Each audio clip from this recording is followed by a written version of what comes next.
You are not lazy. Your brain is flagging the task as a threat. You sit down to start work, your chest tightens, you reach for your phone, and the laptop suddenly feels heavier than it should. That is the moment cognitive reappraisal matters. The amygdala is sending a threat signal, and the task has been coded as danger before you have even started. What you do not know is that this is not a character flaw. It is a fast alarm system doing the job it was built to do.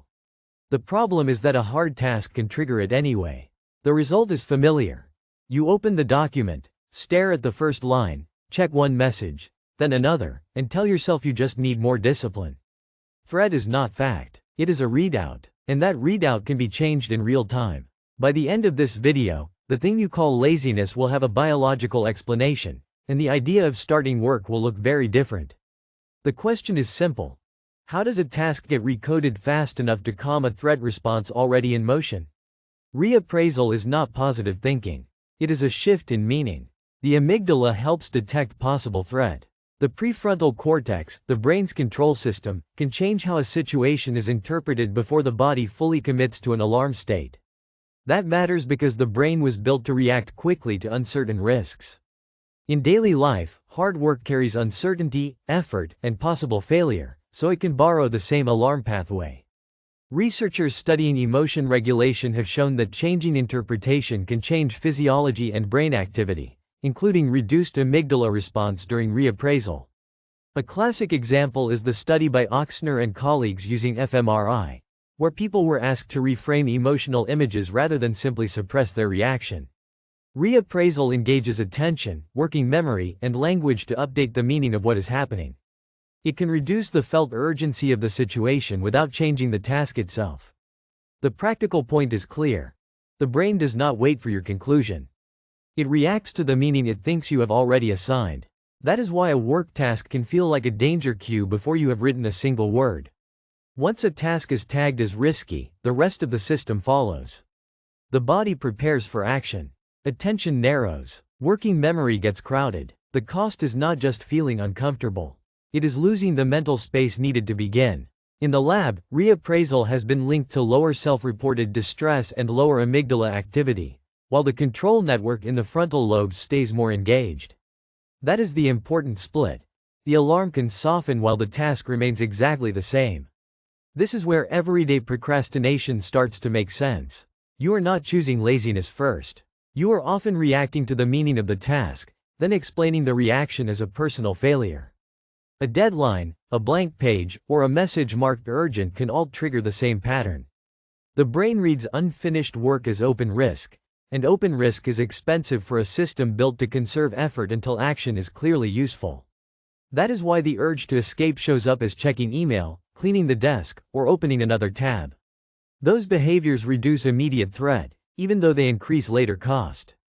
James' Gross process model of emotion regulation describes this as changing the emotion before it fully unfolds, not after the body has already locked in. In that frame, the problem is not that you lack discipline. The problem is that the meaning of the task is too threatening for the system to stay online. Threat is not the same as danger. It is a prediction. The next step is to see what real studies show when that prediction is changed on purpose in the brain. And that prediction can be changed faster than most people expect. In reappraisal studies, people are shown the same image or asked to face the same situation, but they change the meaning they assign to it. The body does not need the danger to disappear for the signal to drop. What changes first is the label. That is the lesser-known detail in the lab work. The person is not escaping the trigger. They are staying with it and updating it. In the fMRI work associated with Kevin Ochsner and James Gross, that shift in interpretation was linked to lower amygdala activity and stronger engagement of frontal control regions. The scene stayed the same. The readout changed. That is why this works in seconds. It is not because the problem vanished. It is because the brain stopped treating the input as an immediate threat. But there is a detail almost everyone gets wrong here. The brain is not only reacting to fear. It is reacting to uncertainty, effort, and the possibility of social cost. A blank document can feel expensive because it predicts work, evaluation, and possible failure. So the same network that protects you from real danger can also light up when you face a task that might expose you, slow you down, or make you look imperfect. Over time, that matters. Repeated task-threat pairing trains avoidance. You reread the same line. You open a new tab. You clean the desk. Each escape gives short relief, and the brain learns that starting leads to discomfort, so the next start feels heavier. That is the evolutionary mismatch. A system built to save energy and avoid exposure now has to live inside inboxes, deadlines, and constant comparison. The cost is not just lost time.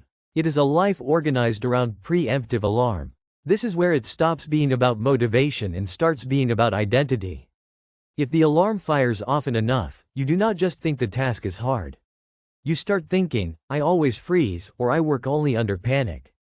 That is self-efficacy, the simple belief that action can work, getting worn down by repeated threat appraisals. The record on confidence is clear. When people expect control, they persist more. When they expect threat, they hesitate sooner.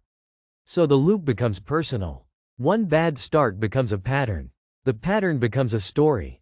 The story becomes the reason you wait before you even sit down. The open question is not whether the feeling is real. It is whether the same brain that learned the threat can learn a different meaning before the first minute even begins. The fix works because it changes the order of events. Willpower tries to push through after the alarm is already loud. Reappraisal changes the meaning first, so the alarm has less reason to rise.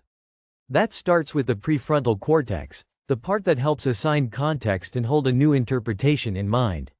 When you call the task effort instead of danger, that control system sends a different signal to the amygdala. The amygdala is not wrong or broken. It is responding to the prediction it has been given. Lower threat meaning means less alarm output, and less alarm means the body does not prepare for escape as strongly. This is also where neuroplasticity matters.